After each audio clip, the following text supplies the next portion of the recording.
Greetings from Rajiv Edu Astro, our YouTube channel on astrology, a divine blessing.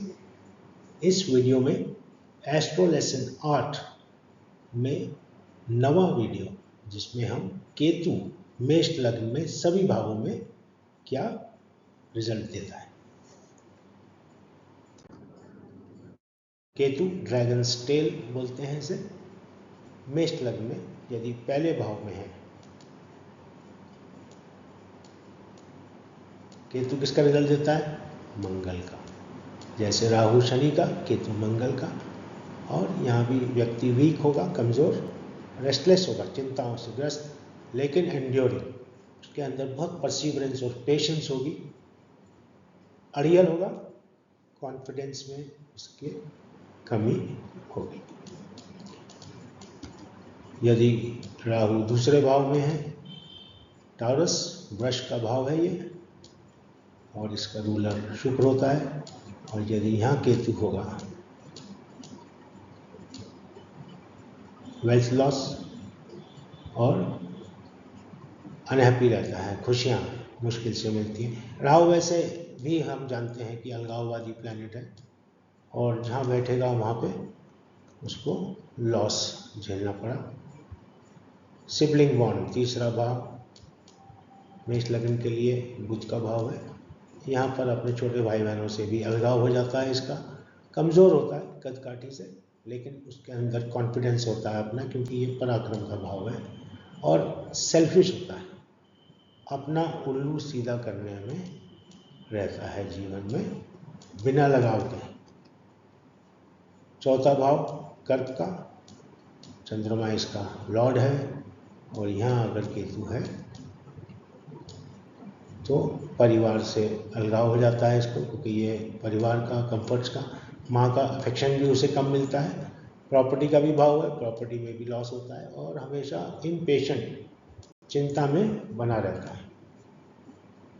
पांचवें भाव में केतु के होने से, सिंह का भाव है ये, केतु अगर यहाँ है तो बच्चों से इशू रहता है, शिक्षा मुश्किल से मिलती है, सीक्रेटिव, अपनी बात किसी से नहीं करता है, और अनकम्युनिकेटिव, बातचीत में भी अपने में ही रहता है। छठा भाव यहाँ पर यदि केतु है कन्या के भाव में तो हिम्मत होती है, लेकिन माँ की तरफ के रिश्ते कमज़ोर होते हैं, मुश्किल होते हैं निभाना। दुश्मनों को दबा के रखता है, लेकिन पाप करने से हिचकता नहीं। सातवां भाव शुक्र का भाव, यहाँ पर यदि केतु है तो पत्नी या पति से अलगाव या बिछड़ना, अपने काम धंधे में भी मुश्किलात, लेकिन कॉशियस और केयरफुल रहता है, और कोई भी मुश्किल हो उसे रिजॉल्व कर लेता है, संभाल लेता है, उससे पार पा जाता है।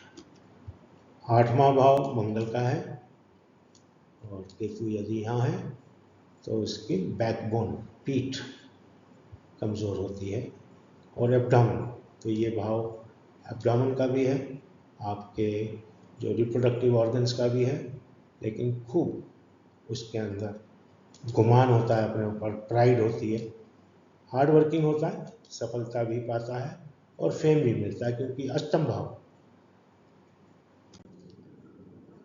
ओल्ड एज में भी इश्यूज हो सकते हैं। नवे भाव में यदि है तो उसको भाग्य का साथ मिलता है, जुपिटर का भाव है ये। केतु यदि यहाँ है, एक्सपीरियंशियल, अलग अलग एक्सपेरिमेंट्स करता रहता है, जीवन से सीखता है, उसे विजडम आता है, लेकिन धार्मिक नहीं होता। राहु केतु के लिए एक ही बात कह सकते हैं इस बारे में। 10वें भाव में मकर का भाव है, हमेशा एंग्शियस रहेगा, चिंता में, पैटर्नल लॉस, पिता से भी दूरी या लॉस या बिछुड़ना, अपने प्रोफेशन में, काम में भी खुश नहीं रहेगा, लेकिन सम्मानित भी नहीं होता है, ऐसा व्यक्ति, ऐसा देखा गया है। 11वां भाव कुंभ का, अगर केतु यहाँ पे है 11वें भाव में, तो अपनी सारी डिज़ायर्स, आशाएं पूरी होती हैं, लेकिन सेल्फिश होता है, अपने लिए काम करने वाला, और हमेशा तत्पर रहता है कुछ ना कुछ गेन करने के लिए, अपनी डिज़ायर्स को फुलफिल करने के लिए। 12वें भाव में है मीन का भाव। मीन के भाव में जो भी खर्चा है वेस्टफुल करता है, बिना सोचे समझे, और चिंता से भी ग्रस्त रहता है, लेकिन हिम्मत रहती है, ग्रिट हमेशा रखता है अपने। तो ये तो फल थे सभी भावों में मेष लग्न के लिए सभी ग्रहों के फल। अभी हमने दृष्टियां नहीं देखी हैं सभी ग्रहों की, आने वाले वीडियोस में हम वो भी देखेंगे। This brings us to the end of the video on Ketu in all houses in Aries ascendant। और केतु के साथ ये वीडियो मेष लग्न के लिए इसका अंत होता है। Subscribe, like, share and do press the bell icon for updates. See you with the next video soon. Keep revising.